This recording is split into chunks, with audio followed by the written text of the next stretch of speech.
یا ماؤں کو بڑھاپے میں اس طرح کے شکوک آ جاتے ہیں، وہم ہو جاتا ہے کہ میرے کپڑے ناپاک ہیں، ٹھیک ہے، ان کو، کیونکہ میرا واسطہ بہت سارے بزرگوں میں رہا ہے الحمدللہ رب العالمین، تو مجھے اندازہ ہے کہ ہماری شلوار ناپاک ہوگی، ہم نماز کیسے پڑھیں؟ وہ دھوتے جاتے ہیں، ہاتھ دھوتے جاتے ہیں، برتن دھوتے جاتے ہیں، یعنی ان وہم ہو جاتا ہے. یا چڑیا، میرا کپڑا تار پہ ٹاول لٹکا ہوا ہے، اگر چڑیا پاس سے اڑ گئی ہے تو یہ ناپاک ہو گیا، اب اس کو دوبارہ دھوئیں.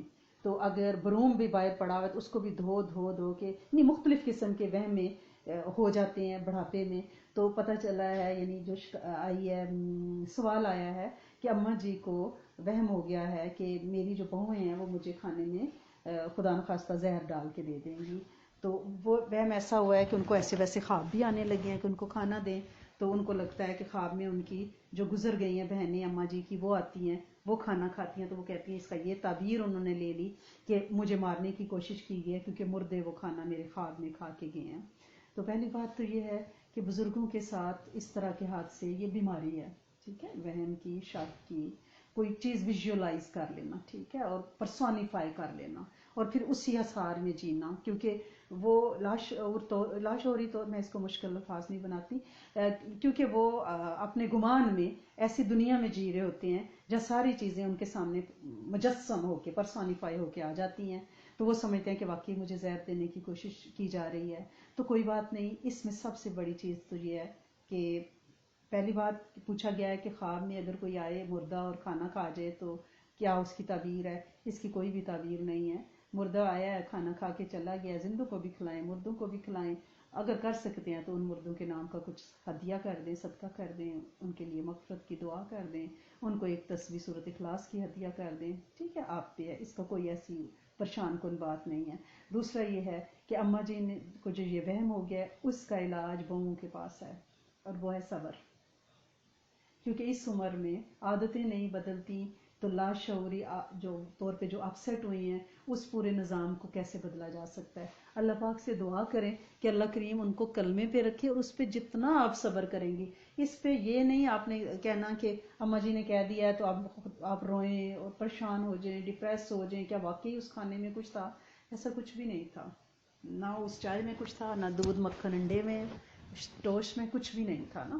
تو آپ کو اس وقت صبر دکھانا ہے، اور اماں جی کا یہ احسان یاد رکھنا ہے جب بھی آپ کا دل ان سے دکھے، کہ تو یہ احسان یاد رکھیں گے، جو 5-6 فٹ کا میرا شہزادہ جو مجھے کما کے لا کے دیتا ہے، میرے گھر کی مارگیج دیتا ہے، میرے ٹیبل پہ گروسریاں رکھتا ہے، جس کی اولادیں میری گود میں ہیں، جو میرے گرم سرد وقت کا ساتھی ہے، اللہ کریم یہ شہزادہ اس ماں کے جسم کا کٹا ہوا ٹکڑا ہے، جس نے اس کے ساتھ وہی مشقتیں کی ہیں جو میں آج کر رہی ہوں، جو اس کے ساتھ راتوں کو جاگی ہے، جو اسے 1 سال 9 مہینے لے کے اپنے ساتھ باندھ کے چلی ہے، جس کا جسم چوس چوس کے یہ بڑا ہوا ہے، اور جو اس کے رونے پہ روئی ہے، اس کے ہنسنے پہ ہنسی ہے، جس کی زندگی کا مقصد ہی یہ بچہ تھا.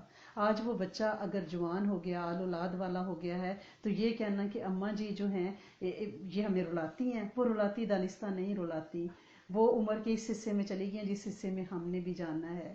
اور جتنا صبر آج آپ میری جان دکھائیں گی، اتنا ہی صبر انشاءاللہ آپ کی بہویں بھی دکھائیں گی. یہ گیو اینڈ ٹیک ہے. اور یہ چیز یاد رکھیے گا کہ ماں باپ کے ساتھ کیا ہوا سلوک جب تک ہم اس دنیا میں نہیں دیکھیں گے، موت نہیں آئے گی. تو اس لیے جیسا کریں گے ویسا بھریں گے. اماں جی کی اس مرض کا کوئی علاج نہیں ہے سوائے ان کے حق میں دعائے خیر کے اور برداشت کے، اور ان کی مزید خدمت کے جتنی کر سکیں. یہ ذہن میں کبھی نہ لائیں کہ کل انہوں نے کہا تھا ناشتے میں زہر ہے، تو اب وہ کہہ رہی ہیں کہ مجھے ناشتہ بنا کے دو، تو آپ ہی جا کے بنا لو. نہیں، آپ کے ٹھیک ہے اماں جی، ٹھیک ہے، یعنی یس سر. یہ جو بزرگ ہوتے ہیں نا، ان کے سامنے جتنی جی حضوری کریں گی، آپ یقین کریں کائنات آپ کی جی حضوریوں میں میرا رب لگا دے گا. آپ سے دین کا کام لے گا، آپ کو تاثیر دے گا. صرف صبر. اللہ کریم آپ کو ہمت دے، اور اماں جی کو شفائے کاملہ عاجلہ دائمہ عطا فرمائیں. اس لیے میں آپ سے کہتی ہوں کہ آپ علم نشرہ زیادہ سے زیادہ پڑھا کریں تاکہ حواس باقی رہیں انشاءاللہ. ایک کوشچن یہ آیا ہے کہ اب آگے کیونکہ تراویح کا سلسلہ ہے، مساجد میں کئی لوگ ایسے ہیں جو مستقل مساجد میں ہی خواتین مرد بچے تراویح پڑھتے تھے پہلی دفعہ، کیونکہ یہ اس سچویشن میں کہ کرونا میں جو رمضان آ رہا ہے، تو اس میں اب تراویح گھر میں پڑھی جائے گی. تو لوگوں کا یہ سوال ہے کہ بھئی تراویح میں ہم